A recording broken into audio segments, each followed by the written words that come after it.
Hi there, my name is Paul Oak and I'm here from Jones Females, and I'm here with Elaine Kletzer from Kitchen Urban Hens. Today we're going to talk in our first segment on preparing birds for the cold winter climate. Of course, winter season is coming upon us fairly shortly. If you're doing backyard birds for the very first time, you need to know how to adequately look after your birds to prepare for the cold weather climates. As we mentioned in earlier video segments, some breeds of chickens are hardier in cold climates than others, but all birds can be susceptible to illness and frostbite in the long winter stretches from mid-November to mid-March. We'll be going through a bunch of items all together, but this video provides the first three things to be prepared at for harsh winter climates. The first thing, of course, is heater or no heater. That's the question, and I'm going to let Elaine touch a little bit more on that. Okay, not heating your coops is something that sounds completely counterintuitive, but it is good advice for a number of reasons. The first is that your hens will adapt to the lower temperatures if they are given the chance. If the coop is heated, they will never become true cold winter birds, and they will never get used to the cold winter temperatures. One of the things you need to keep in mind is if you do heat your coop, what happens the first time we have one of our wonderful winter storms knock out the power? Having become used to having a heated coop, the chickens will not have become acclimated to the colder temperatures, and they won't be able to get used, they will not be able to survive, in many cases, the sudden drop in temperature. It could entail you losing your entire flock in one night, which is not something any of us would want to deal with. Another thing that you would be looking at is it's hard to go outside. When your coop is warm and toasty, you don't want to go outside into the cold weather. Your hens don't. I know I sure don't. I'd rather sit in front of the warm, hot fireplace. They find it equally difficult. When the coop is warm, they spend more time inside. The air inside the coop becomes moist and humid, and it can cause respiratory illnesses. The third is fire hazard.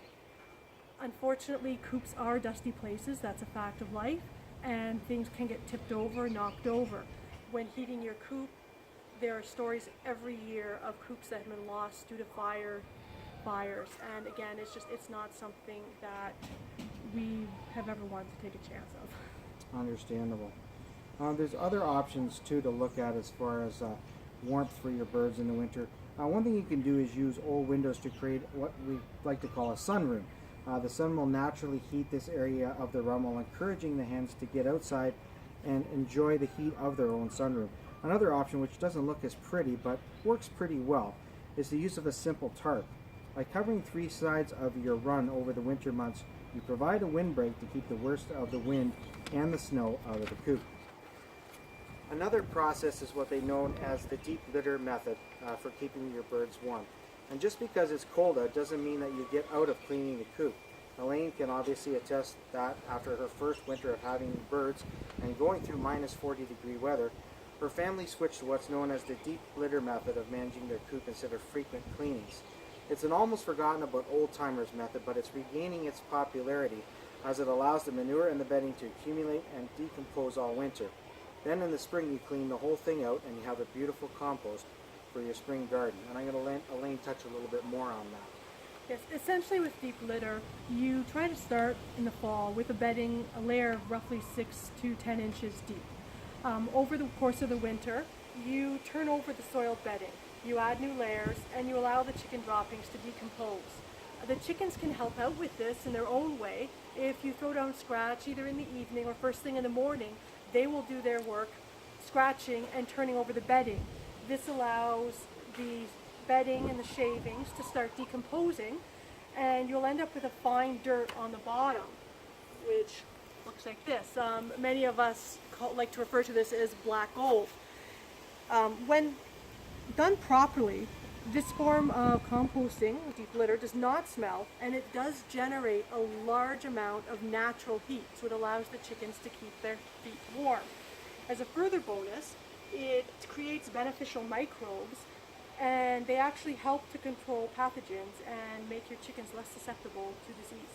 And when you compost properly, the issue of smell is really non-existent, is it? It is not. As far as insulation is concerned, in many ways insulation is tied to ventilation, as we discussed earlier. It seems strange, but it's true that tightly insulated coops can cause more harm than good. If your coop is too tightly insulated, not only will it retain heat, it retains the moisture created by the hens through their breathing and through their droppings. And if you're going to insulate your own coop, you'll need to be extra sure there's proper ventilation. Otherwise, moisture can accumulate on the walls and the ceiling in cool weather. Your hens can handle the cold very well if they are dry. However, cool and humid conditions can create a lot of health problems. If you're going to insulate, be sure to do your research. Elaine's family has opted not only to insulate, and her hens have made it through the last two winters without any issues. Just keep an eye on your birds and you will find that most cold-hardy breeds will do just fine.